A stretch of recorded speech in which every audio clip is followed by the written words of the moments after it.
Assalamualaikum warahmatullahi wabarakatuh.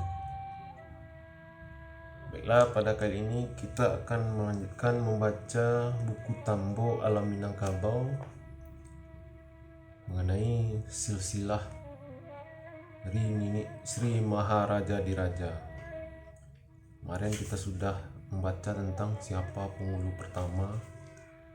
Bisa kita lihat pada video sebelumnya. Kita langsung saja bacakan silsilah tentang Datuk atau Nini Sri Maharaja Diraja.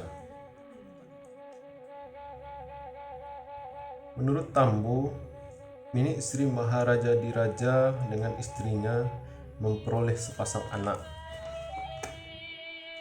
Yang laki-laki bernama Suri Dirajo, sedangkan yang perempuan bernama Indo Jalito atau Putih Indo Jalito.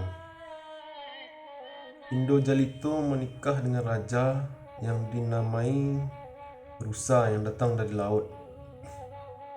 Mahkotanya bercabang 3. Raja ini kemudian bergelar Sultan Sri Maharaja Diraja. Mereka memperoleh seorang anak yang bernama Paduka Basa, yang setelah dewasa bergelar Datuk Ketumanggungan, menggagas Lareh Koto Piliang, dan yang menemukan luhak agam. Setelah raja ini meninggal dunia, Indah Jelito menikah dengan Indrajati atau Catri Bilang Pandai. Pernikahan ini melahirkan banyak anak.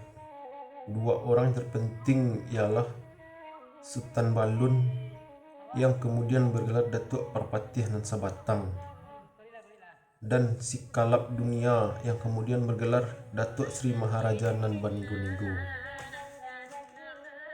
Datuk Parpatih Nan Sabatang dikenal sebagai penggagas Lareh Bodi Caniago dan yang menemukan luhak tanah datar. Sedangkan Datuk Sri Maharaja Nan Banigo-Nigo terkenal sebagai penemu luhak 50 kota.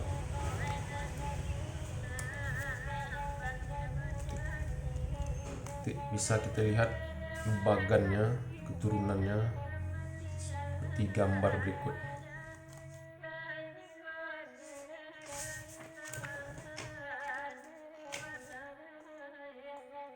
Menurut bunyi Tambo Alam Minangkabau dan uraian orang tua-tua, setelah dewasa anak Nini Sri Maharaja Diraja yang bernama Sultan Paduka Wasa dan anak-anak Catri Bilang Pandai yang bernama Sultan Balun dan Sekalap Dunia, atas kesepakatan anak Nagari Pariangan Padang Panjang dan Nagari Sungai Tarap diangkat menjadi penghulu.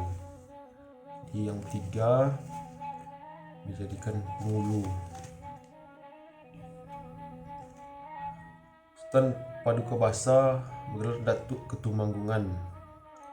Sultan Balun bergelar Datuk Parpatih Nan Sabatang, dan si Kalap Dunia bergelar Datuk Sri Maharaja Nan Banigo-Nigo.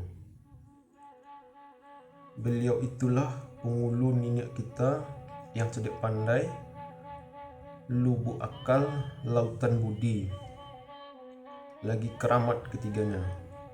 Beliau bertiga menata adat Limbago untuk kita orang alam Minangkabau.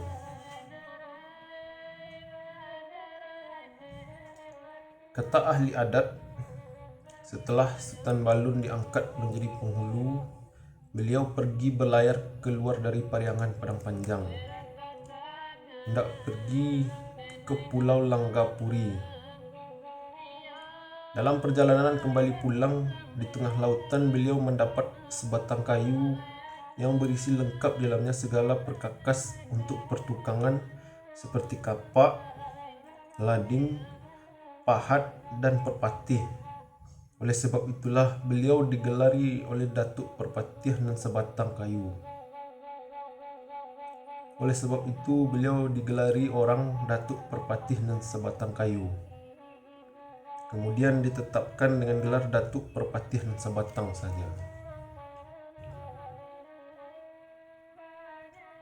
Diceritakan kembali, sesudah nenek yang bertiga itu diangkat orang menjadi pengulu, semenjak itulah beliau berusaha mencari ikhtiar, memperbaiki nagari dan memperluas jajahan di tanah alam Minangkabau, serta berusaha membuat bermacam-macam aturan adat limbagu yang akan dipakai orang di dalam nagari yang telah beliau dirikan itu, untuk menjaga kesentosaan dan keselamatan orang yang berada di dalam nagari. Adat lembaga yang beliau tinggalkan itu menjadi pegangan bagi masyarakat Minangkabau sampai sekarang. Adat lembaga itu amat baik dan sempurna aturannya, tidak dapat disanggah oleh seorang jauh hari pun, mempunyai akal budi yang sempurna. Bila ada orang yang merubah atau merusak adat warisan beliau itu, tidak pastilah mendatangkan kesusahan dan kerugian besar bagi dirinya, serta bagi segala orang di dalam nagari sampai pada anak cucunya. Itulah tadi silsilah keturunan dari Sri Maharaja Diraja yang sampai ke 3 orang anak dari Kuti Indo Jalito.